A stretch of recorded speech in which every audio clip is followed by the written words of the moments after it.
Conquérir le surnaturel, la troisième partie. On a défini le surnaturel comme tout ce qui n'est pas naturel, au-dessus du naturel. Ça veut dire en d'autres termes qu'au-dessus de ce que nous voyons et en dehors de ce que nos yeux, nos sens naturels sont capables de percevoir, il existe d'autres réalités évidentes et manifestes et qui ont même une influence certaine dans le monde, dans lequel nous sommes. Et c'est important de le savoir. Et nous ne pouvons pas assimiler le monde surnaturel par l'intellect. Là où on parle de surnaturel, l'intellect est limité.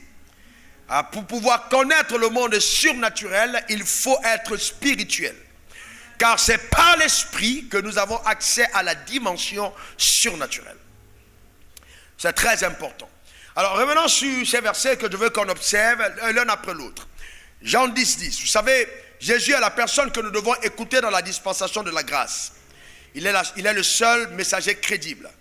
Dieu a confronté Moïse et Élie et il a dit, écoutez-le. Celui-ci est mon fils, écoutez-le. Il a dit, et cessez d'écouter Moïse, cessez d'écouter Élie et écoutez-le. C'est lui qu'il faut écouter. Alors revenons sur ce qu'il a dit. Le voleur ne vient que pour dérober, égorger et détruire. Moi, je suis venu afin que les brebis aient la vie et qu'elles soient dans l'abondance. Donc, il reconnaît de facto par cette déclaration qu'il existe un voleur, n'est-ce pas? Un voleur. Notez bien le mot voleur. Vous allez remarquer que le voleur ne vient jamais au moment où vous attendez. Le voleur commet son action par effraction. Chaque fois que le voleur commet une action, c'est pénalement condamnable. Voyez-vous? Parce que c'est quelqu'un qui est hors la loi. Le voleur ne respecte pas la loi. C'est très important. Donc il définit ici Satan comme quelqu'un qui ne respectera pas la loi. Donc ce n'est pas parce que la Bible dit quelque chose que Satan va s'y soumettre. Il faut que vous le compreniez. C'est clair, parce qu'il est un voleur. De 2, Matthieu 16, verset 18. C'est pas grave s'il ne se soumet pas. Jésus est allé plus loin. Et moi je vous le dis, tu es pierre et que sur cette pierre, je bâtirai mon église. Sur quelle pierre? Tu es le Christ, le Fils du Dieu vivant. Sur cette pierre, je bâtirai mon église. Et il dit quoi? Et les portes du séjour des morts ne vont pas faire quoi? Ne prévaudront pas contre elle. Ça veut dire qu'il a reconnu qu'il y a des portes du séjour des morts qui vont attaquer le monde. Mais seule l'église pourra être la réponse contre ces puissances. C'est ce que Jésus a dit. C'est pas moi qui dis, c'est ce qu'il dit. Il dit les portes de séjour des morts ne vont pas prévaloir contre elles. Maintenant, quand on parle des portes de séjour des morts, d'autres versions parlent des portes de l'enfer. Qu'est-ce qui sort de ces portes? Ce sont les démons. Ce sont les dominations, ce sont les autorités. Voyez-vous, ce sont ces esprits-là qui sortent des portes des ténèbres. Mais il dit, les portes de l'enfer, mais il dit, je bâtirai mon église, mais les portes de séjour des morts ne vont pas prévaloir contre elles. Vous devez comprendre que chaque fois qu'une malédiction est programmée, chaque fois qu'elle est annoncée, chaque fois qu'il y a mort prématurée, d'accord, ces choses-là émanent directement du quartier général de l'enfer. Mais il dit, vous voyez, je bâtirai mon église et les portes de séjour des morts ne vont pas prévaloir contre elle. Donc il reconnaît qu'il y aura un affrontement, il y aura un combat, mais les portes de l'enfer ne vont pas prévaloir. Je déclare sur ta vie que cette parole s'accomplit en toi. Donne-moi le meilleur des amens. Souvent, vous pouvez lire une parole, elle ne pénètre pas votre esprit. Mais quand un décret est pris et que la parole est envoyée, ça pénètre votre homme intérieur. Ça devient une révélation. Donne-moi le meilleur des amens. Parce que quelqu'un peut dire, mais pourquoi est-ce qu'il prend la parole de Dieu et il dit ça s'accomplit? Parce que justement, il y a des moments où on doit prophétiquement l'établir dans ton esprit. Ensuite, Colossiens 2, versets 14 à 15. Il y est écrit. Et moi je t'ai dit que tu es, Colossiens 2, 14 à 15, il a effacé l'acte dont les ordonnances nous condamnaient et subsistaient contre nous. Il les a détruits en le clouant à la croix. Il a détruit en clouant à la croix. Il a dépouillé les dominations et les autorités. Il les a livrés publiquement en spectacle en triomphant d'elles par la croix. Arrêtons-nous là un moment. Ce texte m'a longtemps perturbé en tant que croyant. Et je sais que c'est le cas de toute personne spirituellement intelligente. Pourquoi? Parce que j'ai entendu des personnes dire, oh Satan est sans pouvoir. Et on chantait Powerless Satan, Powerless Satan. Donc Satan n'a pas de pouvoir. Donc c'est ce que nous chantions quand nous étions plus jeunes. Alors je réfléchis, j'ai dit, mais si Satan n'a pas de pouvoir, comment continue-t-il justement à faire mourir les gens s'il n'a pas de pouvoir? Voyez-vous? Et là, une personne dit, non, Satan est comme un chien, un lion édenté. Non, il est sûrement pour faire peur, il n'a pas de pouvoir. Frère, c'est pas vrai. C'est pas vrai. Non. Non, c'est pas vrai du tout. Non, non, c'est pas vrai. Satan a toujours son pouvoir. La mort de Jésus à la croix n'a pas ôté à Satan ses pouvoirs. Ce que ça a fait, ça a ôté le droit légal d'agir sur l'homme qui a cru. Est-ce que quelqu'un a compris? La mort de Jésus à la croix a donné à Satan de perdre le droit légal d'agir sur la personne qui a cru. C'est-à-dire que si Satan agit contre le croyant, c'est constaté par la cour céleste comme étant quelque chose d'illégal. Mais comme c'est un hors la loi, il continuera d'agir. Cependant, il a donc transféré les pouvoirs de la juridiction céleste à certaines personnes sur terre, afin qu'ils soient à même de prendre des jugements contre cette illégalité et sanctionner ainsi l'action de Satan. C'est ainsi donc qu'il t'a donné. Et il dit à ceux qui l'ont reçu, à ceux qui ont cru en son nom, elle leur a donné le pouvoir. Le pouvoir, c'est le Izousia. Cette habileté céleste, ce privilège, ces droits établis comme juge pour ordonner par les décrets qu'ils prennent que ce qui a été accompli à la croix puisse être constaté dans la vie de ceux qui croient. C'est fort, hein? C'est très très fort. Voyez-vous? C'est très fort. Donc, si Satan continue d'agir, Dieu nous a donné le pouvoir de régler la question du diable. C'est un droit légal. Que quelqu'un dise droit légal. Que quelqu'un dise droit légal. Je reprends. Le pouvoir que Dieu nous a donné à l'église de Jean 1,12 est un privilège que nous avons dans notre statut de juge, de magistrat sur terre, de pouvoir prendre des décrets afin d'amener le ciel à l'exécuter. Donc quand je prends des décrets constatant l'illégalité de Satan et établissant la justice de Dieu, j'engage les anges. J'engage les anges. Voyez-vous, c'est comme ça que ça marche. Par exemple, je prends l'exemple simple. Tu es chez toi et puis, soudainement, ta femme tombe malade. Elle est attaquée d'une maladie. Donc, vous savez que la maladie est une illégalité. Parce que la Bible dit dans 1 Pierre 2, verset 24, par ses meurtrissures, nous avons été guéris. Donc la guérison est déjà notre portion. Cependant, le diable, il manifeste son oppression sur la terre. Au travers de la maladie, au travers de la pauvreté et des choses semblables. Donc tu peux donc te lever, investir de ton pouvoir et de l'autorité, prendre, décréter maintenant que cette maladie s'en aille et la maladie va s'exécuter. Pourquoi? Parce que tu as le plein pouvoir. Dis j'ai le plein pouvoir. Non, dis-le encore, j'ai le plein pouvoir. Mais vous savez que pour y arriver, il faut entraîner son esprit. Ce n'est pas évident. Parce que pendant longtemps, dès que tu as mal à la tête, tu dis c'est le Doliprane qu'il faut prendre. Dès que tu as assis, il faut voir tel médecin. Très bien. Mais il faut comprendre qu'il y a des maladies que les médecins ne peuvent pas régler. Donc maintenant, si tu fais face à une maladie que les médecins ne peuvent pas régler, ça ne veut pas dire que ça ne peut pas se régler non plus.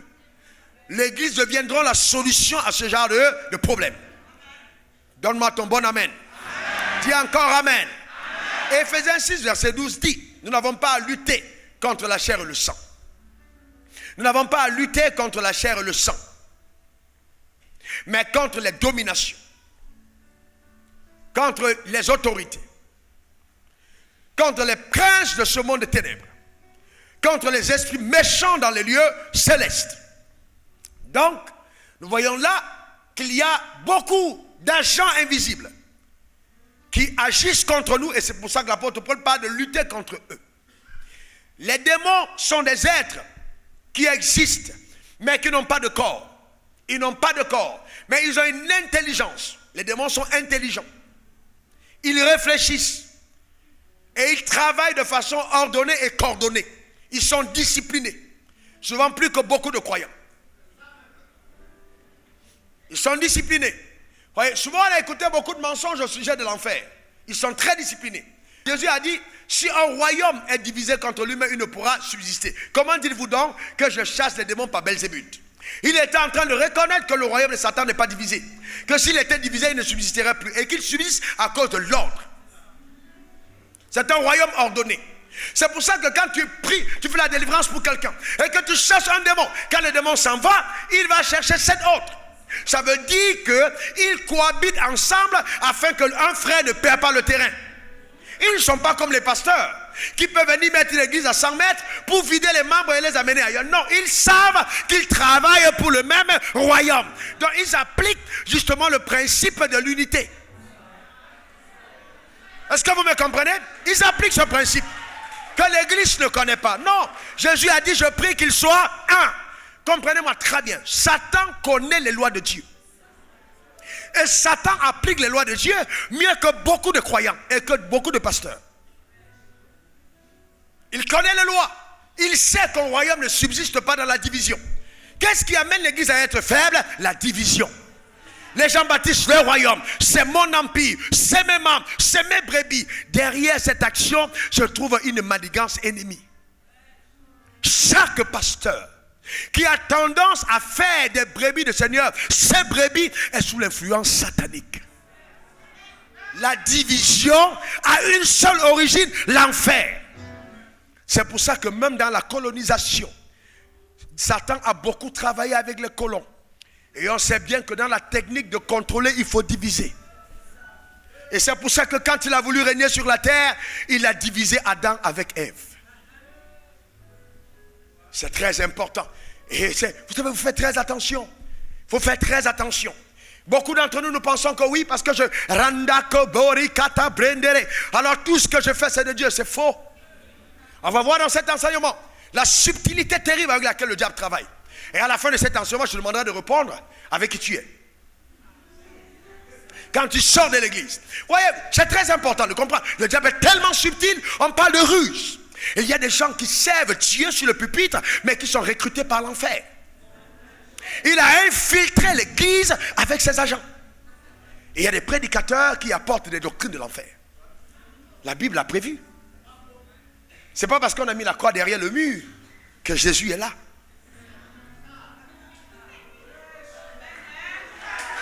Ouais. J'ai pour coutume de dire qu'un prédicateur de la parole qui te dit que Dieu ne veut pas que tu sois heureux sur terre et qu'il attend tellement que tu es au ciel pour être heureux est quelqu'un qui est influencé par le diable. Il y a des choses qu'on ne peut pas affirmer tant qu'on n'a pas été envoûté ou voilé.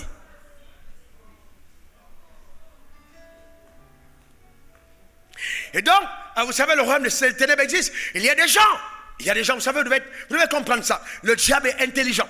Est-ce que vous savez que tu peux être un prédicateur de l'évangile, le diable te connaît, il sait ce que tu aimes. Il te connaît très bien. Il t'a étudié dans le bagage. Dès que tu es né, on a affecté ce qu'on appelle un esprit familier. Il a enregistré tous les comportements de ta vie, il te connaît bien. Quand tu vas sur le féticheur, c'est lui qui donne les informations. Parce que Satan n'est pas omniscient. Donc à chaque naissance, il affecte un démon derrière. Il ne connaît pas tout. Mais le démon a le record, il a un agenda où il a noté tous tes détails, ton comportement, tes attitudes, comment tu fais, qu'est-ce que tu aimes les habits, tu aimes ceci, tu aimes cela, il connaît tout. Donc maintenant au moment de t'attaquer, il va utiliser tes faiblesses. Parce qu'il a étudié qui tu es. Donc même quand tu sors le matin et tu rencontres quelqu'un sur la rue, tu te dis, oh vraiment j'ai eu la chance. C'est pas la chance, Satan a posté quelqu'un sur le chemin, sachant que tu aimes ce type d'homme pour te donner une maladie.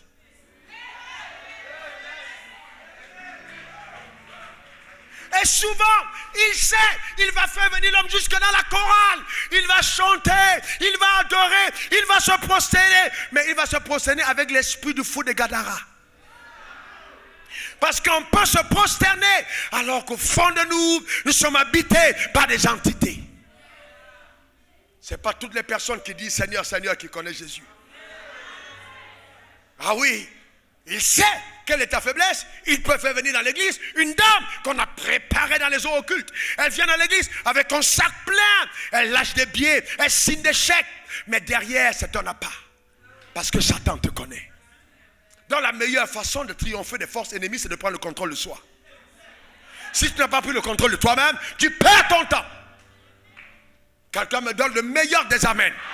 Que quelqu'un dise, cela ne m'arrivera pas. Au nom suprême de Jésus. Dis encore amen. Pasteur, un jour j'étais en train de prier. Un samedi à dimanche comme à ma coutume. Et puis, je ne veux pas dire que je me suis endormi, mais j'ai eu une vision ouverte. J'ai vu deux sœurs entrer dans la salle. Et dès qu'elles arrivaient, on était encore en bas. Elles se sont séparées d'endroits. Une est allée vers l'aile gauche, l'autre est allée vers l'aile droite. Et elles se sont donné des consignes. Le Seigneur me dit, est-ce que tu les as vues? J'ai dit oui. Et il dit, elles ont été envoyées pour toi. Vous comprenez ce que je veux dire? Elles ont été envoyées pour toi. Donc ça veut dire qu'il y a des personnes qui sont envoyées dans les églises pour pouvoir déclencher des scandales. Ça fait partie des œuvres des ténèbres. Il y a des agents de Satan. Donc fais attention. Demande à ton voisin, qui es-tu? Et vous voyez, les gens disent non, je suis à l'église, je l'ai trouvé à l'église, j'ai trouvé cette fille à l'église, frère. Même au ciel, quand les fils de l'homme sont venus se réunir, la Bible dit que Satan vint parmi eux. Satan était là, parmi eux, en plein conseil de ministres. Il est venu là. Mais aujourd'hui, ce n'est plus possible. Parce que Jésus l'a vu tomber du ciel comme une éclair. Au nom suprême de Jésus. Donne-moi le meilleur des amens. Dis encore amen. Donc ces choses existent encore, la puissance satanique, etc. Il faut être vigilant. Dis à ton frère, sois vigilant. Dis encore, sois vigilant. 1 Pierre 5, verset 8. Soyez sobres, veillez. Votre adversaire, le diable, rôde comme un lion rugissant, cherchant qui il va dévorer. Le diable n'a pas envie de te caresser, mais de te manger. Ah ouais, on dit cherchant qui il va dévorer. Ce n'est pas une peluche avec laquelle tu joues, c'est ton ennemi que tu dois fuir. Et quand il arrive, tu dois résister et le chasser. Totalement. Il ne faut pas jouer à côté de lui. Son venin est mortel. Dis encore amen. Mais heureusement que Dieu t'a immunisé. Ton amen m'embête. Alléluia. Donc quand on dit adversaire, c'est quelqu'un qui est là pour s'opposer à toi. Amen. Quand un adversaire, c'est quelqu'un qui s'oppose à toi. Quand tu es un adversaire, c'est ton adversaire. Ce n'est pas un ami. Le diable rôde. Il cherche, c'est sa mission. Et la Bible dit, il cherche qu'il va dévorer. Et j'aime trop ce texte de 1 Pierre 5, verset 8. 1 Pierre 5, verset 8. Pourquoi? Parce que s'il cherche, ça veut dire que tout le monde ne lui est pas accessible. Ah non, non, non. On il cherche. Donc s'il cherche, tout le monde ne lui est pas accessible. Il y a des personnes que l'enfer ne pourra pas avaler. Il y a des personnes que le diable ne pourra pas dérober. Il y a des personnes que Satan ne pourra pas manger. Je déclare sur ta vie que cela est ta portion au nom suprême de Jésus. Donne-moi le meilleur des amens. Frère, je vais vous dire une chose. Quelqu'un m'écoute en ce moment, je veux dire que même si j'étais arrêté dans ta famille, décidé que tu vas partir, à cause de l'autorité que j'ai, je parle sur ta vie, quel que soit l'endroit, écoute-moi bien, je déclare que cela ne t'arrivera pas au nom suprême de Jésus. Donne-moi le meilleur des amens. La sorcellerie n'aura pas raison de toi. Dis encore amen. Vous savez, la Bible dit à ceux à qui vous pardonnez les péchés, ils seront pardonnés. Ça veut dire qu'un pécheur même qui ne s'est pas repenti, je peux, dans une saison de temps, le faire bénéficier d'une grâce. En disant qu'il ne s'est pas repenti, mais j'ai dit, lui, la Satan, tu ne le touches pas. C'est ton cas. Ton amen m'embête, j'ai dit, c'est ton cas. Donne-moi le meilleur des amens. Dis encore amen.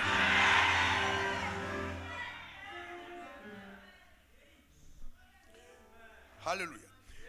Vous voyez, il y aura des oppositions contre ta vie. Il y aura des oppositions contre ta destinée. Mais toi, fais attention de ne pas donner accès à Satan.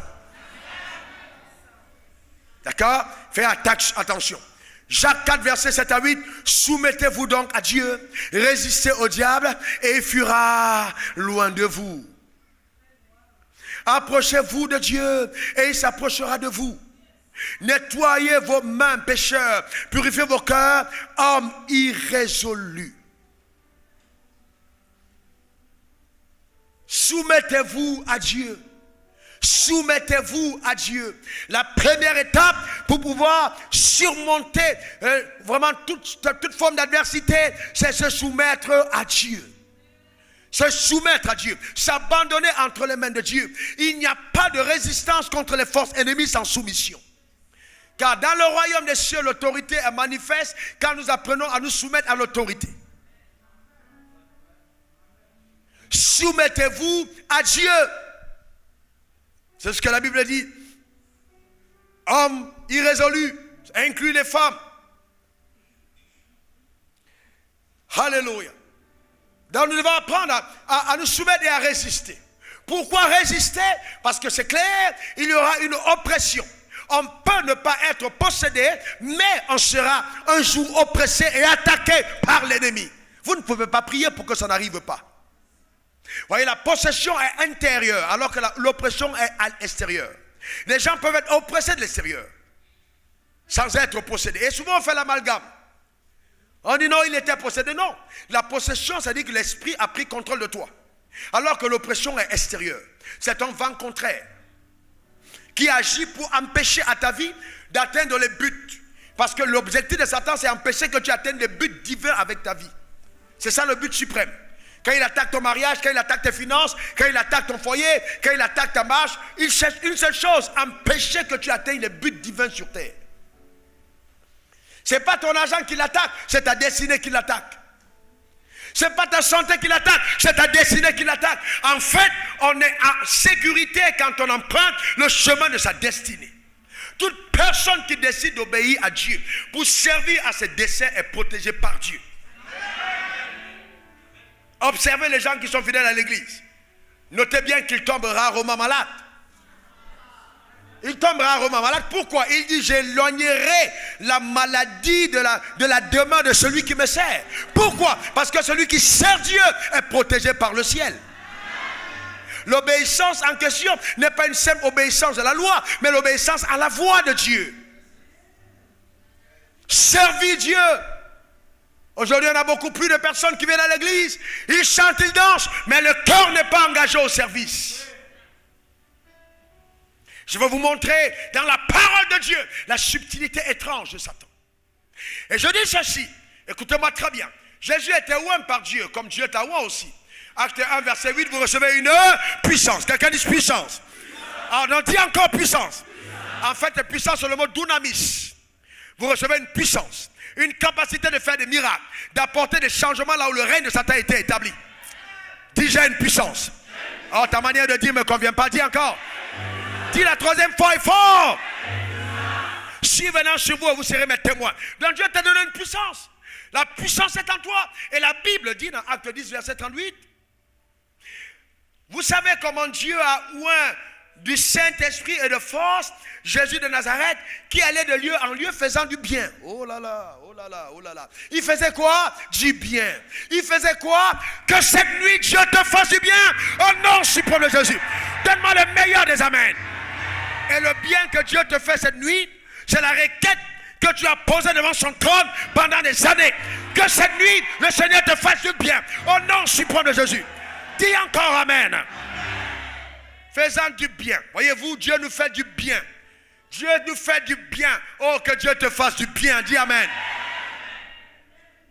Faisant du bien. Dieu, c'est un Dieu qui fait du bien. Et guérissant. C'est conjonction de coordination. Dieu faisait d'abord du bien. Donc quand l'onction est là, ça te fait du bien. Tu peux te sentir malade et puis oppressé. Et puis tu es en paix. Tu pouvais avoir le cœur qui bat, tu es tranquille. Tu pouvais avoir des problèmes de promotion. Et pas soudainement, ça, vous voyez là, l'onction agit. Et puis après, on dit guérissant tous ceux qui étaient sous l'empire du diable. Voyez-vous, donc guérissant tous ceux qui étaient sous l'empire. Dans d'autres termes, l'un des signes évidents de l'oppression de son empire, c'est la maladie. Quand l'empire de Satan est là, la maladie arrive. Et je vais plus loin. Est-ce que vous savez que quand vous engagez vos corps dans les voies qui ne sont pas celles de Dieu, l'une des évidences de cette désobéissance, c'est que votre corps, même les organes de votre corps commencent à se rebeller et ils commencent à dysfonctionner.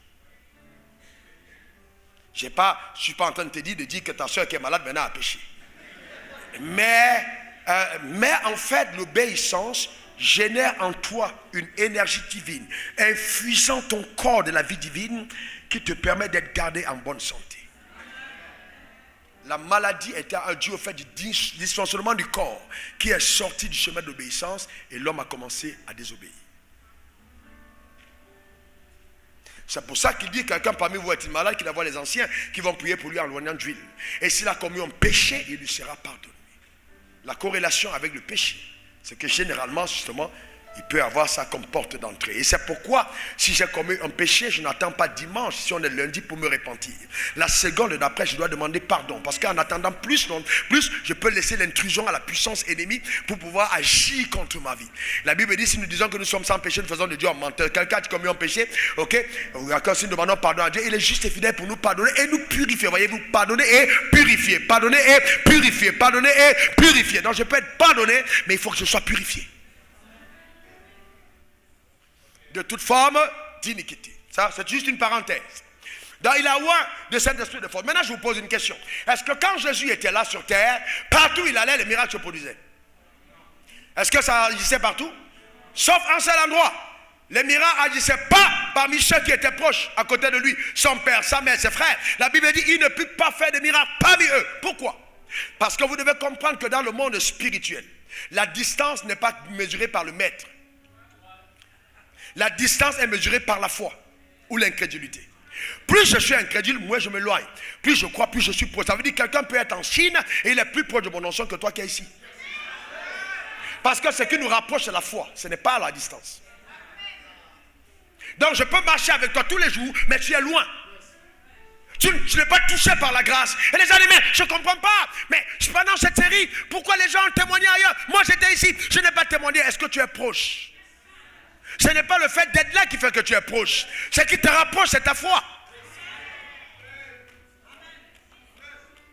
Et de la même manière qu'on peut parler ici, comme le témoignage de dimanche, quelqu'un en Tunisie, il reçoit la puissance, il est guéri. Pourquoi? Parce que dès que la foi est établie, ça rapproche. Il n'y a pas de distance. Donc tu peux être ici, quelqu'un te jette un sort depuis l'Inde et ça t'atteint. Quelqu'un va aux États-Unis, fait une incantation, ça t'atteint. Mais vous croyez en ça, mais vous ne croyez pas au fait qu'un homme de Dieu peut parler ici et encore quelque chose se produit. Je suis en train de parler cette nuit contre toutes les choses qui ont parlé contre ta vie, quel que soit l'endroit où ça se trouve. Investi de pouvoir que le ciel m'a conféré, je parle sur ces autels au nom suprême de Jésus. Donne-moi le meilleur des amens. Et je déclare que tu ne seras pas le sacrifice posé sur l'autel du sacrifice. Le diable ne t'aura pas dit amen. Le diable ne t'aura pas dit amen.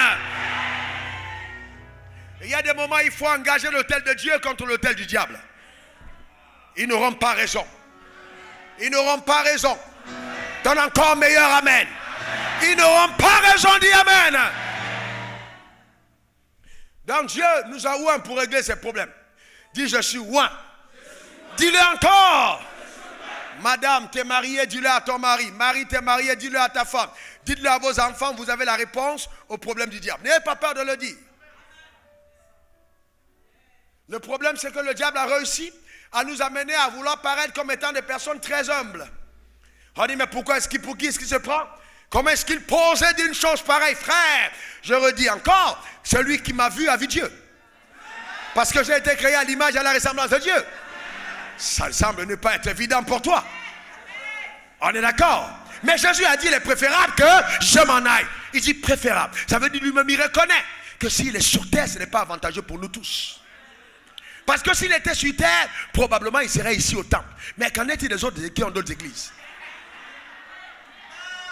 Parce que Jésus m'aime. De là où je suis, il est avec moi. Est-ce que quelqu'un comprend? Jésus m'aime. Mais qu'en est-il des autres ailleurs? Jésus ne serait pas là-bas. Mais maintenant il dit il est préférable que je m'en aille. Parce que si je ne m'en vais pas, le consolateur ne viendra pas. En d'autres termes, je reviendrai mais sous une autre forme. Et à partir de ce moment, je ne serai plus simplement à Jérusalem. Partout où je serai invoqué, je serai présent. Là où 2 ou 3 s'assemblent à mon nom, je serai au milieu de Dieu. Il est ici ce soir par le Saint-Esprit. Et il va encore faire du bien à quelqu'un cette nuit au nom suprême de Jésus. Donne-moi le meilleur des amens. Dis encore amen. Alléluia. Il va te faire du bien. Je vois ta destinée monter dans les hauteurs. Je vois la gloire de Dieu t'accompagner au nom suprême de Jésus. Donne-moi le meilleur des amens. Je parle par l'esprit à quelqu'un tout à l'heure, c'est une parole de connaissance. Dieu t'a mis à cœur un désir. Tu es en train de vouloir le faire mourir parce que tu te dis c'est trop grand. Le désir persiste. Dieu me dit de te dire que ce désir vient de lui. Il l'a placé dans ton cœur pour susciter ta foi. Ne t'arrête pas là. Ne regarde pas aux circonstances naturelles. Ne regarde pas au tout autour. Non, Dieu est encore capable de faire de grandes choses. Ne laisse pas mourir cette vision. Elle ne vient pas de toi. Cette vision vient de Dieu. Reçois maintenant la touche du Saint-Esprit pour que cela change radicalement. Au nom suprême de Jésus. Donne-moi le meilleur des amens. Dis encore amen.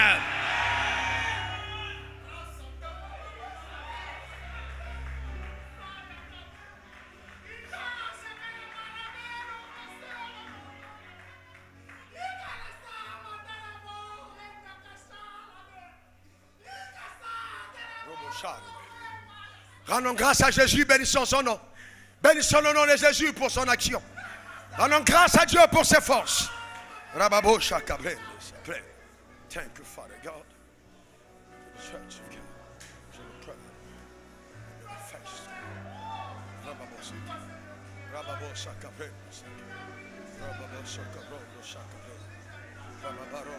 We bless you, God.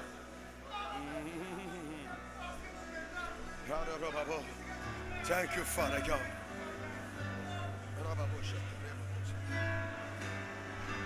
Let's go. Thank you, Father God. Robo sacabrendos. Bravo sacabrendo. Sorry bakata. Bricocha terrible sata. Au nom suprême de Jésus. Rababo sacarababo.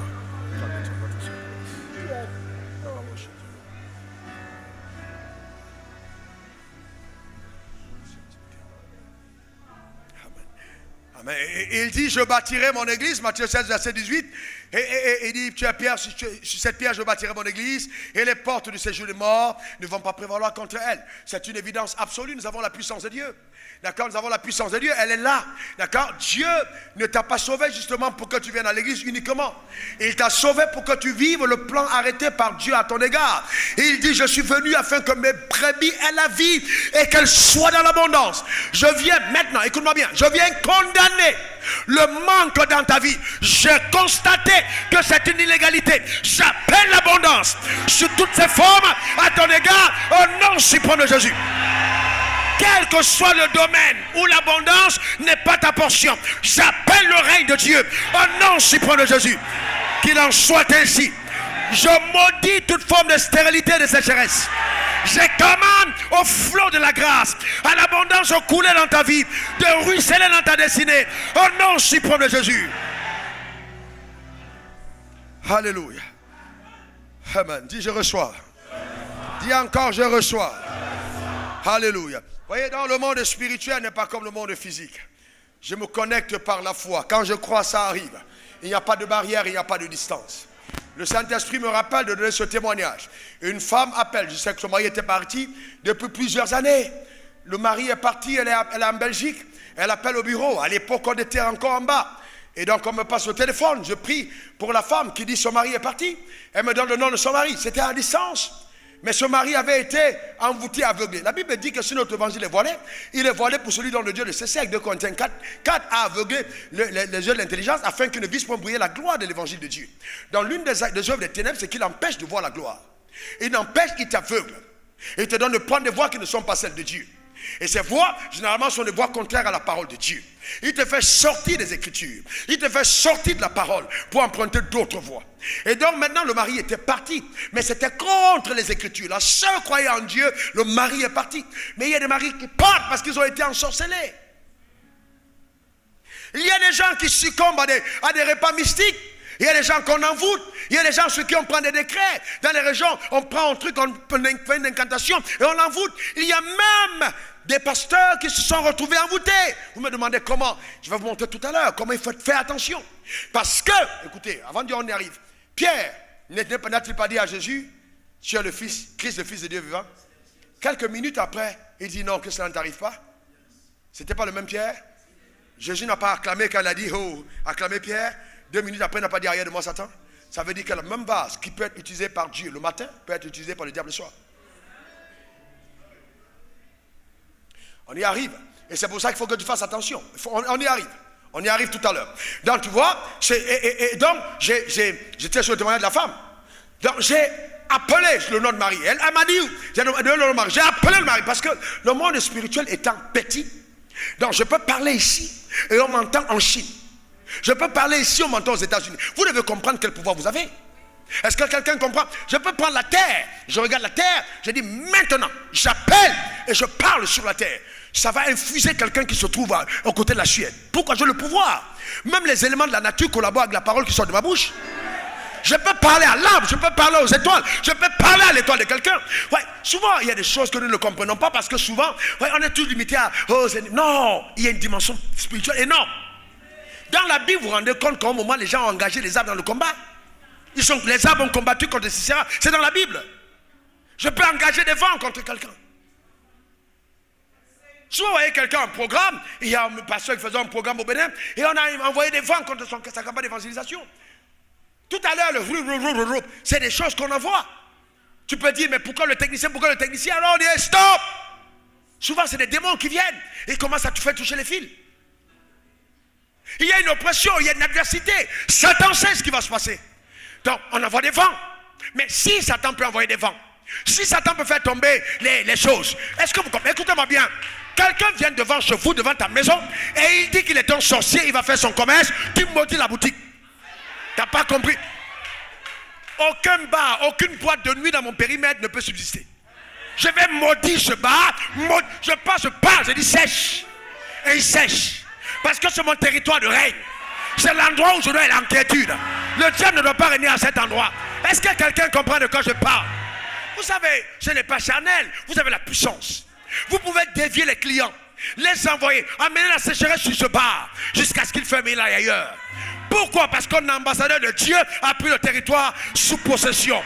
Donne-moi le meilleur des amens. Il est temps pour toi d'arriver à cette dimension. Ne sois pas là tout le temps à te plaindre. Oui, je suis attaqué, je suis oppressé. Et tu es dans le même quartier? Non, les francs-maçons sont ici, les sorciers sont ici. Mais, et puis quoi? Cessez d'accuser les gens. Tu ne peux pas avoir une solution en tes mains et tu continues d'accuser les gens. Qu'est-ce que tu fais de ça? Là où j'habite, il sait. On m'a dit non, dans ce quartier, il y a trop de sorciers. J'ai dit ok. J'ai dit ok. Je suis entré. Ils ont commencé à partir en heure. C'est clair. Je suis là. Je suis ambassadeur de Dieu. Je n'ai pas besoin de... Non, je suis là. C'est pour ça que de temps en temps, il faut marcher. Vous voyez, la Bible dit, on va écraser les serpents et les scorpions. Il est sous nos pieds. Je parlerai de ça dimanche. Sous nos pieds. Donc il faut souvent marcher. Toucher le sol de ton quartier avec tes pieds. Et dis que tu es là. Présente-toi. Présente-toi. Et les sorciers ont deux alternatives. Soit ils déménagent, soit ils meurent prématurément. Est-ce que quelqu'un comprend de quoi je parle? Je ne t'ai pas demandé d'aller chasser les quartiers d'Abidjan. Les sorciers d'Abidjan, non. Parce qu'il ne faut pas essayer ça, c'est autre chose. On parlera de ça après. Mais si un sorcier dans ton périmètre, il évacue. Ne soyez pas les croyants qui sont juste là, je suis correct. Non, le travail de Dieu, ce n'est pas l'administration. Non, ce n'est pas la fonction publique, ce n'est pas une société. On est engagé dans l'armée de Dieu. Que tu le veuilles ou non, tu n'es pas serviteur de Dieu sans comprendre la dimension spirituelle.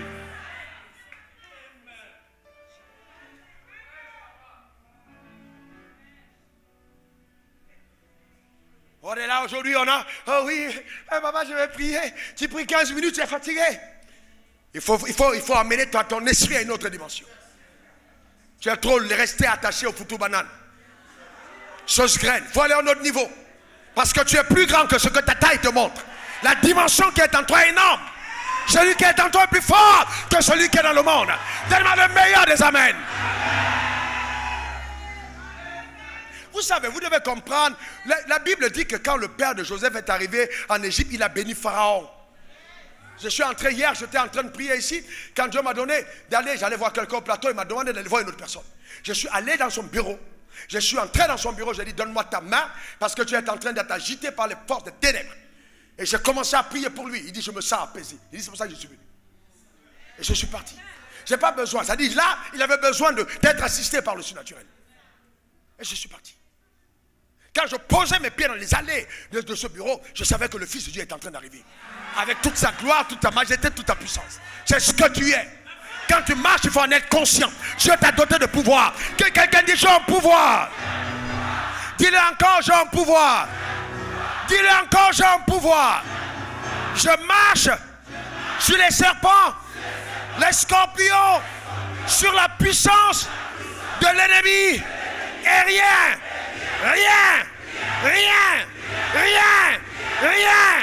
ne saura me nuire. Amen.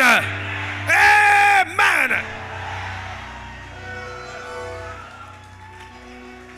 Alléluia. Vous voulez aller plus loin que ça? Dans l'Ancien Testament, tu touchais quelque chose, c'était béni. Dans le Nouveau Testament, tu touches, c'est guéri.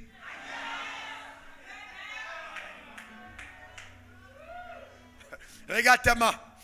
Si tu sens les picotements, ce n'est pas une attaque. C'est le feu qui essaie de s'échapper. Et si tu sens les picotements, c'est l'onction de Dieu qui essaie de se dégager. Souvent vous êtes jeune croyant, vous priez et puis après votre main commence à trembler. Vous pensez que c'est un démon qui sort. Non, c'est la puissance de Dieu qui essaie de trouver un lieu d'évacuation. Parce qu'il veut que tu imposes les mains quelque part et que tu amènes la santé divine au nom suprême de Jésus. Donne-moi le meilleur des amens. Et si tu as cherché partout, tu n'as pas trouvé où imposer les mains, mets d'abord sur ta tête. Et commence à te bénir toi-même. Parce que moi, je me rappelle, tu venais à des réunions, on a mis les mains sur tout le monde, arrivé sur moi, on m'a sauté. Et j'ai tout fait pour attraper la main de l'orateur, il est passé. Mais j'ai mis la main sur ma tête, je me suis béni moi-même. J'ai appelé la grâce de Dieu sur ma vie. Parce que mes paroles ont pouvoir. Quelqu'un me donne le meilleur des amens. Dis encore amen.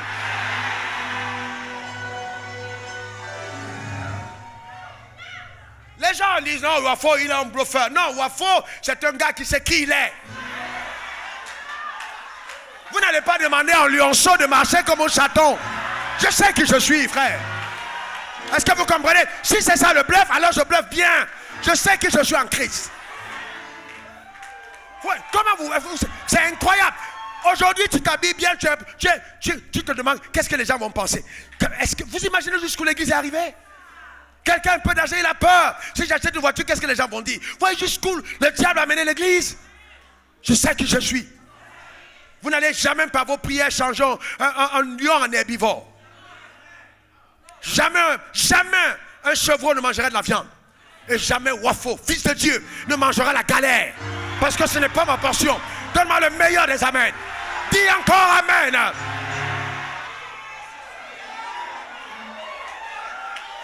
Et laisse-moi te dire, quand le lionceau ne peut pas aller à la chasse, il est intelligent et il se met derrière un lion.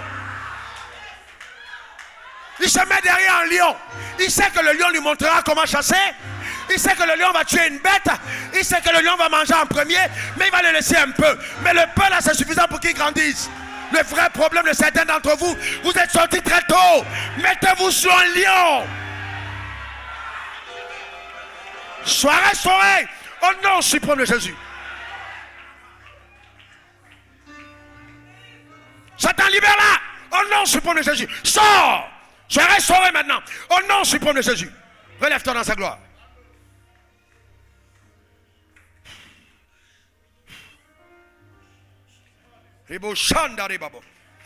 Celui que Jésus a franchi véritablement libre.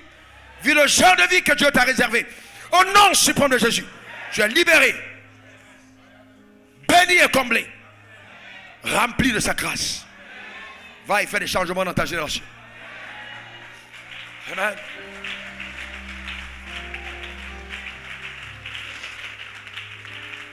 Est-ce que quelqu'un comprend de quoi je parle? Cette nuit, ne vous attendez pas simplement que j'impose les mains. Parce que chaque parole est une décharge. Avec la capacité d'impacter ta vie et de changer radicalement le cours de ton histoire. Donne-moi le meilleur des amens. Les prophètes n'ont pas le même mode opératoire.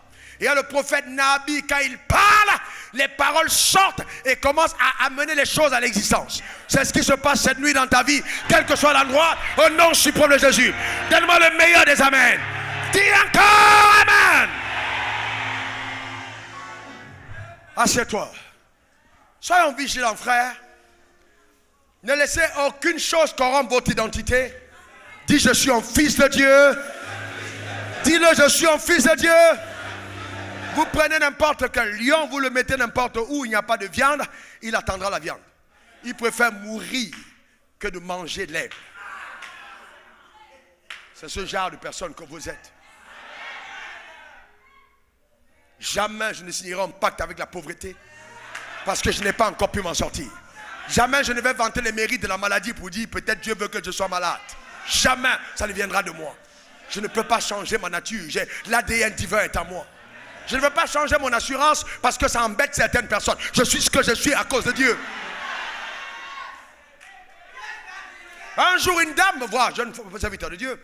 Une dame me voit au Cameroun, elle me dit, écoute, j'entre dans son bureau, elle me dit, mets sur papier tous tes besoins. Maintenant, à la fin du mois, je vais pourvoir. C'était une femme qui avait beaucoup de cash.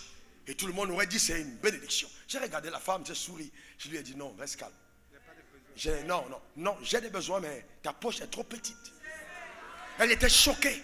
Parce qu'elle trouvait que c'est de l'orgueil. Non, ta poche est trop... Mon rêve, ça peut t'avaler. Ce n'est pas ta poche qui peut pouvoir mon rêve. Mon rêve est trop grand. Imaginez un seul moment que j'avais placé mon rêve dans la peau de cette femme. Je serais mort, dans la galère.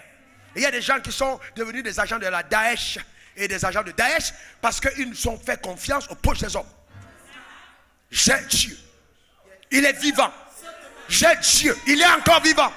Est-ce que vous comprenez de quoi je parle? Un enfant de Dieu n'est pas transformé en mendiant. Je ne dépends pas de la poche de quelqu'un.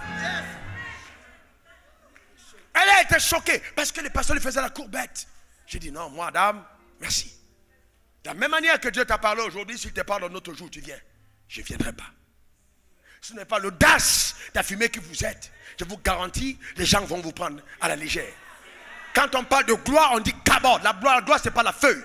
La gloire, c'est du poids. Ce n'est pas quelque chose de léger. Dis à ton voisin, je ne suis pas léger. Dis-le encore, je ne suis pas léger. Alléluia. Amen. La gloire est ta portion, la gloire est ton partage. Reçois-la sur ta vie. Au nom suprême de Jésus.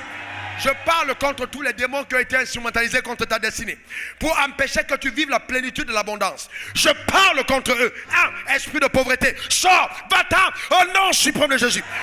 Je parle contre tous les esprits hérités de tes pères qui sont venus par alliance générationnelle. Je parle aux esprits qui ont été envoyés dans ta vie le jour où ton cordon ombilical a été coupé. Je commande au nom suprême de Jésus qu'il lâche l'emprise sur ta vie au nom suprême de Jésus. Et que la liberté soit ta portion. Donne-moi le meilleur des amens. Dis encore amen. Alléluia. On a besoin d'être vigilant. On a besoin d'être vigilant. Vous savez, c'est vrai que Dieu est grand. C'est vrai qu'on croit à la grandeur. Mais laissez-moi vous parler des choses profondes maintenant. Très profondes. Soyez vigilants. Vous avez désiré la puissance de Dieu. La première personne qui se montre généralement, c'est le diable. Notez-le. Notez-le. Celui qui n'a pas résisté à Satan ne verra pas le service des anges. Les anges vous servent quand vous avez dit non au diable.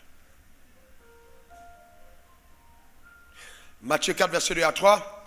Après avoir jeûné 40 jours et 40 nuits, il lui faim. Le tentateur s'est approché et lui dit, si tu es le fils de Dieu, ordonne que ces pierres deviennent des pains. Vous voyez, il a jeûné pendant 40 jours et 40 nuits. Qui est venu en premier? Le tentateur. Satan est venu pourquoi? Parce qu'il avait faim. Chaque fois que vous avez faim, le tentateur s'approche et essaye de combler votre faim. Voilà le principe. Quand vous avez faim, j'ai faim de promotion, j'ai faim de puissance, j'ai faim de pouvoir, j'ai faim d'un mari, j'ai faim d'une femme. Fais attention. Si ta famine est spirituelle venant de Dieu, ne permet pas à Satan de la combler. En 1998, j'étais dans ma chambre au Ghana et puis à Accra. Et on était en pleine convention. Et donc, j'étais dans ma chambre, sur 98, j'étais dans ma chambre et Satan est entré dans ma chambre. C'est la première fois que j'avais fait face à Satan dans ma chambre. Je ne peux pas vous dire si je dormais ou si j'étais éveillé. Mais vous savez, il y a un moment où vous êtes couché et vous avez l'impression que vous êtes entre les deux mondes. Vous vous voyez physiquement et vous voyez endormi en même temps. C'est pas vous comprenez ce que je suis en train de dire. Satan vous comprenne. Et Satan est entré dans la... Et ce que Satan m'a dit, il m'a dit, ok, moi je vais te donner la puissance, mais amène des gens vers moi. Alors, et dans mon homme intérieur, j'étais tellement attaché à Jésus-Christ que je me suis énervé de la proposition qu'il a faite. Mais je me suis posé la question. Après, j'ai chassé, il est parti et je me suis remis assis sur mon lit. J'ai commencé à réfléchir. J'ai dit, mais tiens, s'il est venu me faire cette proposition, qu'en est-il? Il y a certainement d'autres personnes à qui il a fait la même proposition. Et Dieu m'a amené sur le texte de Jésus. Chaque fois que Dieu t'amène à un certain niveau et qu'il veut t'utiliser, le diable te rencontrera en premier. Il va te rencontrer en premier, d'une manière ou d'une autre. Il va te rencontrer en premier sur le chemin. Et tu dois être à même de dire non. Hélas, beaucoup de personnes, le grand homme Kenneth Hagin raconte une histoire, clairement. Il dit, il y a un homme de Dieu qu'il connaissait bien, qui avait un puissant ministère de guérison. À un certain moment, il a ouvert son esprit à d'autres esprits parce qu'il désirait avoir des paroles de connaissance. Et il est entré dans la maison, donc l'homme de Dieu en question est entré dans la maison de monsieur. Il lui a dit, dans ton placard, il y a une bague avec 9 pierres de diamant. Dieu me dit de te dire, de me donner cette pierre, cette bague pour moi. L'homme d'affaires qui a vu que c'est une prophétie claire, parce que c'est dans un endroit que lui ne connaît pas. Il est allé prendre et il lui a donné. Maintenant qu'il rencontre Kenneth Hagin, il raconte l'histoire, mais son esprit était troublé. Kenneth Hagin lui dit, cet homme-là a ouvert son esprit à d'autres esprits. Donc il a commencé avec Dieu, mais il a mixé, il a mélangé. Il y a beaucoup de mélange. Comment vous reconnaissez le mélange? Quand les personnes qui rendent ministère ont une tendance à attirer les personnes vers soi et non vers Jésus-Christ. Ils commencent à avoir mélange. Voyez-vous? Ils commencent. Et la première étape pour vaincre justement cette intrusion, c'est bloquer toute forme d'inclinaison vers la chair. La chair est la première porte d'entrée de la tentation. C'est pourquoi le diable n'aime pas le jeûne. Quand il dit je jeûne, il est fâché. Il jeûne pourquoi? Non, empêchez qu'il jeûne. Empêchez qu'il jeûne. Empêchez qu'il jeûne. Il n'a pas jeûné. Empêchez qu'il jeûne. Pourquoi? Parce que le jeûne muselle ta chair. Le jeûne te donne de te détacher de l'influence de la chair. Et il sait que si tu perds l'influence de la chair, il perd le contrôle sur toi. Voilà le problème. C'est pour ça que Satan n'aime pas que tu jeûnes. Et vous voyez, et quand Satan commence à prendre le contrôle sur un croyant, la première chose évidente quand vous vous rendez compte que Satan prend le contrôle sur un croyant, c'est qu'en fait, le croyant en question commence à être rebelle au pasteur. Parce que chaque fois que les gens n'aiment plus Dieu, ils détestent le pasteur. Donc en fait, en tant que pasteur, tu dois tellement comprendre. Il y a des gens qui vont t'injurer, il y a des gens qui vont t'insulter, il y a des gens que hier tu as béni, ils sont tombés, ils ont crié, ils ont levé les mains en l'air, ils ont dit oh, après Jésus c'est toi, oh, je te dresse même le lit à la maison, et puis demain ils t'insultent, frère, c'est pas toi. Ils ont un problème avec Dieu. Et donc, parce qu'il est tellement vigilant pour se rendre compte de toutes les personnes qui sont à côté de lui et qui ont commencé à s'éloigner. Il y a des gens qui sont assis avec moi, qui marchent avec moi, mais qui sont déjà à Korogo, ils ne sont plus à Abidjan. D'autres personnes sont même en Chine, alors qu'ils sont là au culte. Pourquoi? Parce que spirituellement, quelque chose a déconnecté. Et comment ça se passe? Le démon de murmure, le démon de commérage, le démon de critique. Quand ce démon prend dans ta vie, c'est terminé. N'est-ce pas le fils de Joseph? N'est-ce pas le fils de Marie? Mais qui il est qui? Comment il peut nous demander à nous? Mais tu as vu comment Jésus est entré à la fête? Et il dit venez, verset, il regarde comment il parle à sa mère. Il dit femme. Comment un jeune homme comme ça peut dire à sa mère femme? Lui aussi il est impoli. Il ne pouvait pas dire maman. Vous pensez que tout le monde qui était là à la réunion était d'accord avec sa manière de parler? Femme qui attire entre toi et moi, on dit il est impoli ce gars. J'aime bien son ministère, mais il est trop impoli. Sa manière de parler, j'aime pas. Arrière de moi, Satan. Imagine alors, le groupe là, ils sont allés voir, dire regarde, tu as vu aujourd'hui Jésus, il appelle Pierre. Il a laissé sa peine. Non, j'aime pas ce gars, il m'énerve. Mais en fait, c'est l'esprit de commérage. Les gens qui sont agrippés par cet esprit falsifient tout ce qu'ils voient. Il falsifie. C'est un esprit qui travaille. Et cet esprit travaille en collaboration avec le démon de sorcellerie. Le démon de sorcellerie est un des démons permis dans l'église. Avec le démon d'impudicité. Dieu permet qu'ils entrent dans l'église.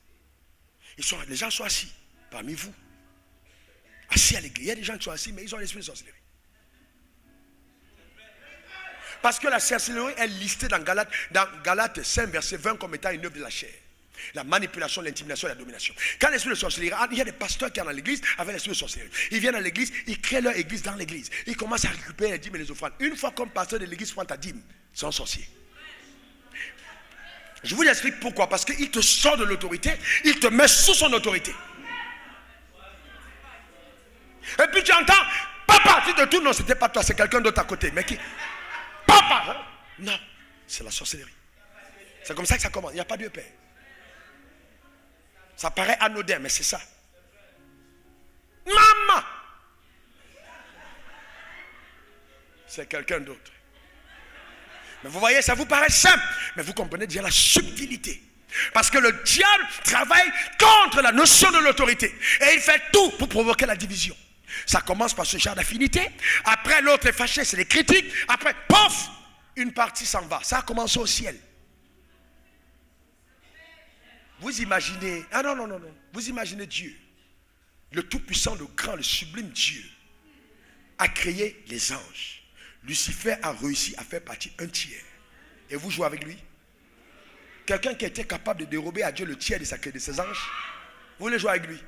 Sans Jésus, il vous écrase. La subtilité de Satan est terrible. Vous devez constamment être dans la lumière. Constamment dans la lumière. Constamment la vigilance. Satan est rusé. Quand il se rend compte que tu es trop vigilant, oh, homme de Dieu, j'aime trop ton affaire, homme de Dieu. Ouh, après, mais ça, homme de Dieu, vraiment. Ouh, j'aime trop quand c'est toi qui prêches. Ouh, vraiment, ça me touchait. Voilà un chèque. Et puis, c'est le pasteur assistant, oh, ça me touche. Papa, ça me touche. Oh, papa, bénis-moi, papa. Et puis, ton ego est flatté. Ton ego est touché. Elle dit, non, quand je viens au temple de la foi, c'est à cause de toi, papa. C'est à cause de toi. Non, j'aime trop. J'allais quitter l'église, mais tu ne sais pas ce qui se passe. Mais elle est déjà en train de te dire que si tu pars, tu as déjà un fidèle.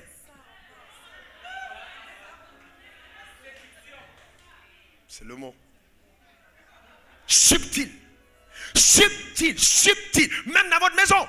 Tu n'as pas fait de compliment à ton mari, mais c'est le chauffeur qui en fait une fois, deux fois. Chasse-le. Parce que ce n'est pas à lui de dire à ta femme que tu es belle. Parce que le tu es belle, là, ça va l'amener loin. Il faut faire attention. Le diable est subtil, il est rusé. Il faut faire attention, frère.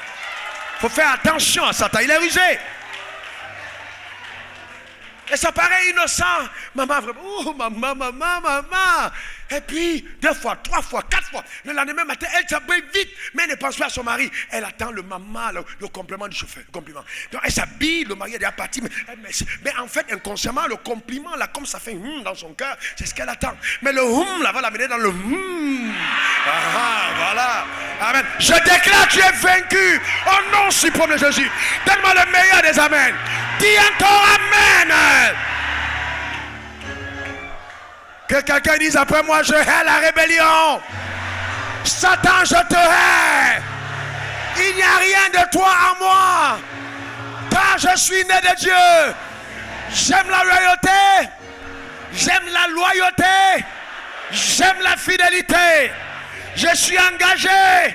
Je suis passionné. Au nom de Jésus. Donne-moi 3 bons amen. Comme tu as dit amen, le démon de Mumu s'en va. Dis encore amen. Le commérage est vaincu dans ta vie. Dis encore amen. Écoutez, chaque fois que quelqu'un commet dans ta oreille, il est en train de mettre les asticots de l'enfer. Parce que tes oreilles deviennent comme des poubelles. Et dans le but du commérage, c'est venu biaiser ta conception et ta perception. À partir de ce moment, l'isolant de l'onction t'empêche d'être béni. Voyez-vous? C'est pour ça qu'il y a des personnes à l'église avec qui je rigole, mais que je ne laisse pas trop proche. Parce que ça peut les détruire. Je suis obligé de marquer une certaine distance. Jusqu'à ce que je discerne dans l'esprit qu'il a atteint la maturité de se rapprocher encore un peu plus. Et il y a d'autres que je rapproche vite et d'autres moins vite. C'est à dessein. Tout le monde n'a pas la même. Quand on est un pasteur et qu'on veut conduire un peuple et amener les gens à une dimension de règne, on doit être spirituellement alerte. Ça demande beaucoup de sagesse et de prière. Donc, je cite certains de vos noms devant Dieu et souvent sur le visage. Je dis, Seigneur, celui dont le visage se présente devant moi, je prie pour elle. Je ne connais pas son nom, je prie pour cette personne. Je prie et puis je peux voir des choses. Parce que Dieu me donne de te conduire.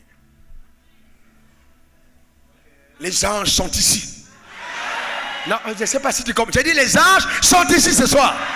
Alors je vois certaines choses tomber de ta vie. Les anges montent et descendent sur cet endroit cette nuit. Au nom suprême de Jésus. Ils sont dans ta maison. Ils sont là où tu es. Au nom suprême de Jésus. Donne-moi le meilleur des amens. Dis encore amen. Donc la première dimension c'est la chair. La deuxième, voyez, où il va t'entraîner c'est l'orgueil. L'orgueil. Oh, si tu es le fils de l'homme, prosterne. Jette-toi en haut. D'accord? Il y a des gens, vous les voyez, ils sentent l'orgueil. C'est un démon. Je peux servir Dieu avec un esprit d'orgueil. Vous voyez, les personnes qui sont remplies d'elles-mêmes, imbues de leur personne, elles sentent mauvais spirituellement. L'humilité aussi a une odeur. Vous savez, l'humilité est tellement beau. Quand quelqu'un est rempli d'humilité, vous la rencontrez, c'est éclatant, c'est glorieux. L'humilité ne veut pas dire tu marches en rayon, non. L'humilité, c'est pas ça. Non, je suis habillé en tapette. Non, il y a des gens qui sont en babouche, mais c'est l'orgueil qui les met en babouche. Ils sont orgueilleux. Le démon d'orgueil aussi, il est accepté à l'église. Il peut se prosterner. Mais même quand il adore pour être vu. Il adore pour WhatsApp, pour Facebook. Il adore pour à côté. C'est pour ça que quand il adore, souvent même, il dresse tout. Alléluia. Il est sorti victorieux. Alléluia. Alléluia. Jésus a tout triomphé pour moi. Vous avez déjà vu ça à l'église? Ah, que Dieu te délivre au nom suprême de Jésus. Donne-moi le meilleur des amens. L'orgueil. Et vous voyez, ce blanc d'orgueil, c'est quoi? Et puis, vous voyez, attention. Et la vanité. La vanité, c'est terrible. Ça, c'est une des choses terribles. C'est-à-dire, je vais terminer avec ça pour aujourd'hui. Le problème de la vanité, c'est que quand tu reçois les dons de Dieu, l'esprit de vanité t'amène à les utiliser contre Dieu. Voilà le grand problème. Il dit, si tu es le fils de Dieu, ordonne que ces cailloux deviennent du pain. Mais c'est la vanité. Jette-toi en bas, c'est la vanité. Prosterne-toi devant moi, je louerai ces villes. C'est la vanité. Pourquoi tu veux avoir ces villes? Si tu es un serviteur de Dieu, pourquoi tu te prosternerais devant notre maître? Et donc, j'ai prié, je suis homme d'affaires, femme d'affaires, oh Dieu bénis-moi. J'ai reçu de l'argent, j'ai reçu beaucoup d'argent, Dieu m'a béni, je suis milliardaire, alléluia. Gloire à Dieu, oui. Mais la vanité, l'esprit de vanité va venir te dire, oh, Jacqueline, tu ne trouves pas que le pasteur, il s'exagère à l'église avec les questions de frères? Et puis, je dis, tu ne trouves pas? Ils exagèrent. Et puis tu commences à réfléchir. Mais tu oublies que quand tu as fait le vœu pour avoir l'argent, c'est parce que tu disais à Dieu, je veux soutenir ton œuvre.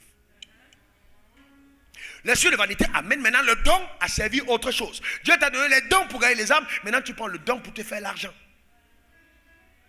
Dieu intimide. Oh, tu t'amuses avec moi, je vais te maudire. Quand cet esprit arrive quelque part, vous entendez un pasteur qui ne fait que prêcher. Je vais te maudire. Tu sais qui je suis. Je vais fermer le ciel sur ta vie. Hey, sors de là et tu pars vite. Il faut fuir. Si tu ne fuis pas, intercède sérieusement pour le pasteur. Mais si l'intercession après 1 mois, 2 mois, 3 mois ne change pas, pars. Parce qu'il y a des gens pour qui les prières ne peuvent plus avoir d'impact. Ils sont allés trop loin. Il faut leur repentance eux-mêmes. Est-ce que quelqu'un comprend de quoi je parle? C'est important. Si. Vous voyez, donc l'esprit de vanité, c'est ce qui a pris Saphira et Ananias. Je vais vous montrer dans la Bible. Parce que je vais vous montrer ça dans la Bible. Cet esprit est terrible, hein? Ah non. Dis arrière de moi, vanité. Déclare-le encore bien, arrière de moi, vanité. Eh bien, regardez, Acte 5, verset 3. Ananias et Saphira ont été frappés parce qu'ils ont vendu leur maison. Ils sont venus devant l'autel. Oh, Seigneur, voici ce qu'on a donné. Ils donnent. Mais qu'est-ce qu'ils ont fait de mauvais?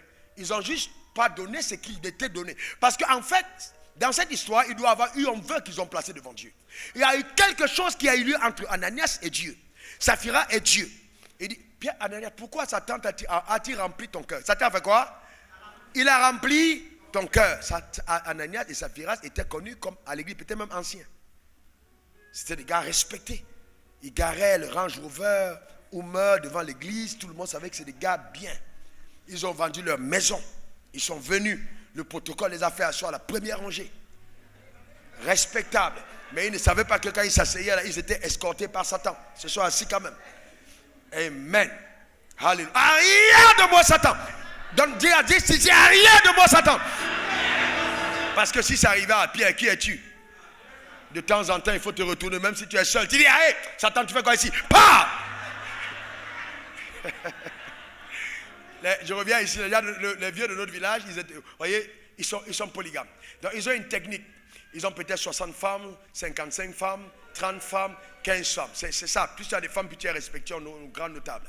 Alors leur technique, c'est qu'ils entrent dans la maison. La femme n'a rien fait sur elle. La femme, il gifle. Il dit, toi là, attention. Parce qu'il sait que dans tous les cas, elle a fait quelque chose. Donc il la gifle. Il dit, toi là, attention. Et donc c'était leur technique. Ils se battent le secret. Toi, attends. Il sait que dans tous les cas, toi-même, tu prends 60 femmes. Tu penses qu'elle a fait comment? On revient. Il n'y a pas de polygame ici dans la maison, n'est-ce pas? Dis à ton mari, dis à ton voisin, tu n'es pas polygame, n'est-ce pas? Ah. Ok, maintenant.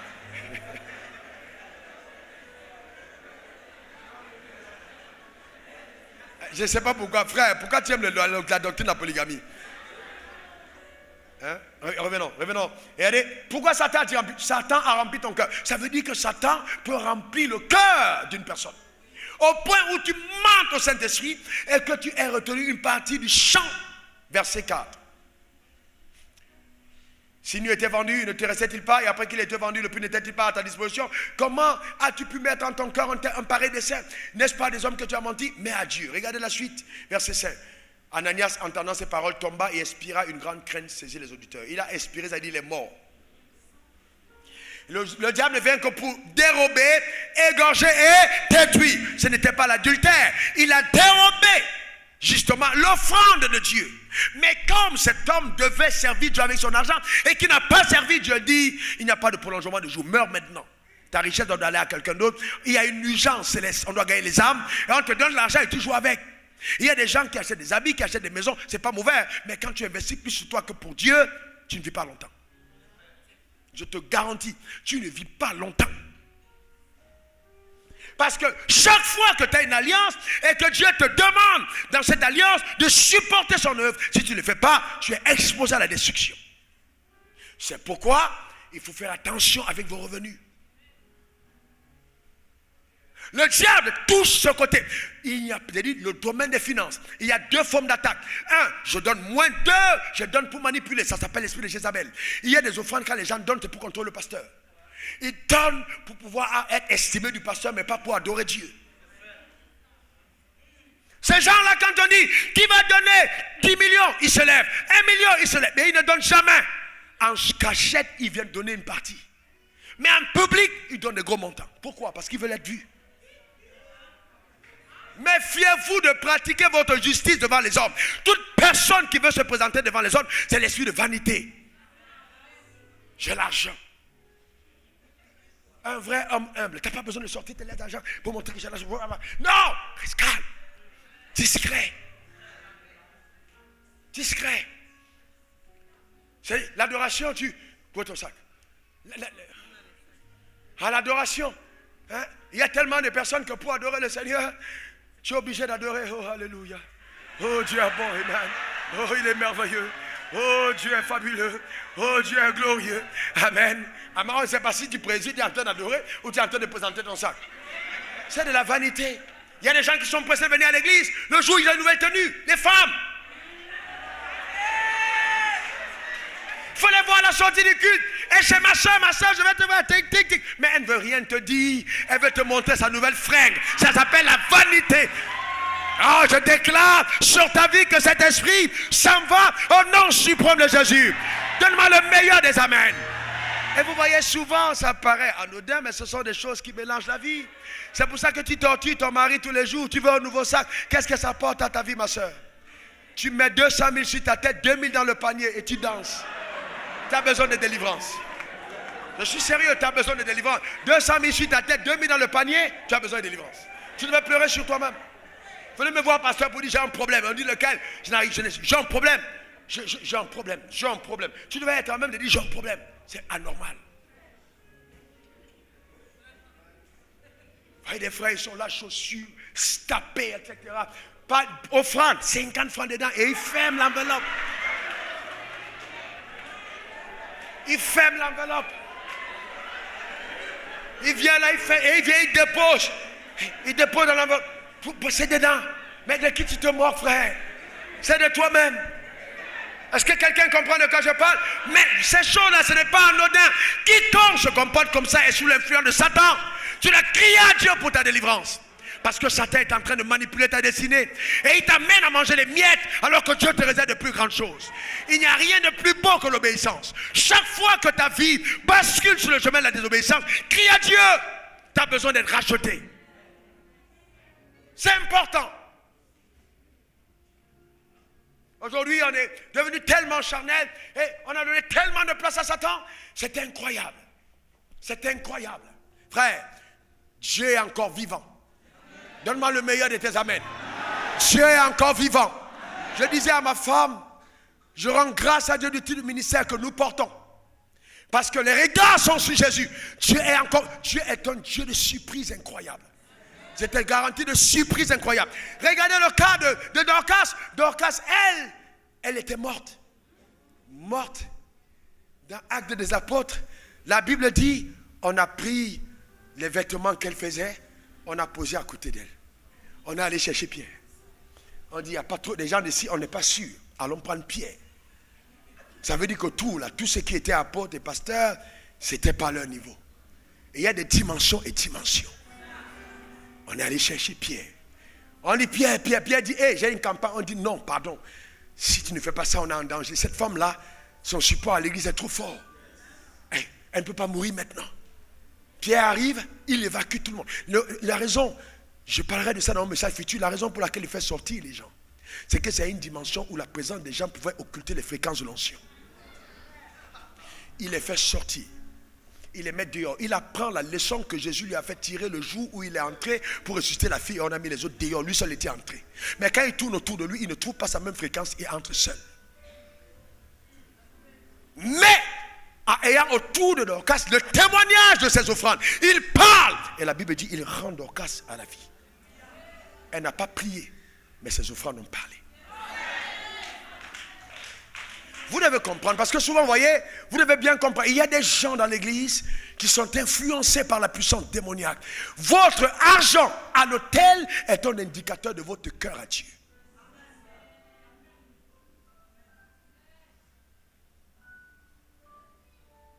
Donne-moi le meilleur des amens. Mais il y a des gens, par contre, qui ont une telle dignité spirituelle, tellement effacée. Vous les voyez sans bruit, mais devant Dieu, ils sont consistants. Ils se cachent même pour donner. Ils n'ont même pas envie qu'on entende parler. C'est ça l'humilité. Ils sont effacés. Ils reconnaissent que tout est grâce. Ils se prosternent devant Dieu. Ils sont admiratifs mais des plus faibles. Ils respectent tout le monde. Ils ne se considèrent pas comme étant de la caste élevée. Ils disent, je ne suis en moins que rien. Seule la grâce de Dieu fait de moi ce que je suis. Oh, de belles personnes. Des personnes qui savent repousser l'oppression satanique de leur vie. Je veux parler sur ta vie cette nuit, en vertu des pouvoirs que le ciel m'a conférés. Je vais déclarer sur ta vie, au nom suprême de Jésus, quelle que soit la forme d'oppression à laquelle tu fais face, je parle et je commande à cette force de s'en aller, au nom suprême de Jésus. Que la santé divine soit ta portion. À tous égards, l'oppression est sur ta vie, j'ordonne qu'elle s'en aille, au nom suprême de Jésus. Donne-moi le meilleur des amens. Donne-moi le meilleur des amens. Si tu es malade, je demande que tu touches là où tu as mal. Je parle maintenant sur ton corps. J'ordonne que ce mal s'en aille au nom suprême de Jésus. J'envoie la parole de Dieu en mission pour délivrer ton être entier. Au nom suprême de Jésus. Que ta vie bascule dans les hauteurs. Je parle maintenant au nom de Jésus. J'appelle le règne. J'appelle le règne. J'appelle le règne. J'appelle le règne. J'appelle le règne. Sors de l'empire de Satan. Au nom suprême de Jésus. Et que le règne soit ta portion. Béni sois-tu Seigneur. Au nom suprême de Jésus. Donne-moi 3 bons amen. Amen. Alléluia. Restez calme un moment. Vous avez observé que quand je suis arrivé, le cringe a crinché. Et il est parti. Quand j'ai levé la main. Tu as l'autorité, hein? Ton amen m'embête. Tu as l'autorité. Tu as le pouvoir. Dieu est avec toi. Dieu est capable d'agir. Je veux bien te dire cette nuit, je dis bien cette nuit, ce qui se passe ici est enregistré au ciel. Je dis, ton amen m'embête. Je dis, ce qui se passe ici est enregistré au ciel. Dis encore amen.